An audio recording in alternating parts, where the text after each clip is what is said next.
पुणे शहरात मुसळधार पावसामुळे सारखं पाणी तुंबत आहे।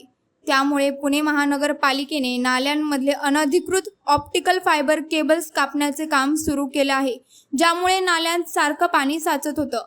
काही दिवसांपासून पुण्यात मुसळधार पाऊस पडत आहे, त्यामुळे अनेक ठिकाणी सारखं पाणी तुंबत आहे। याची तपासणी केल्यावर पावसाच्या नाल्यांमध्ये थेट OFC केबल टाकण्यात आल्या होत्या हे उघड झालं। त्यामुळे आता केबल कापण्याचे काम सुरू झाले आहे। मात्र केबल माफियांनी हे शहर चोकअप करण्यास मोठा हातभार लावला, अशी प्रतिक्रिया नागरिकांची आहे।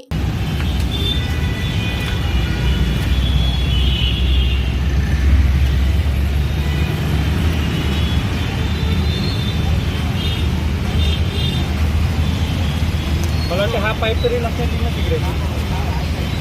आता एक कट करायला लावलेलं आहे ना, पण एवढं पातळ नाही वायर, जाड आहे। आता त्यांनी पहिलं कट केली ना, तेवढी जाड वायर आहे।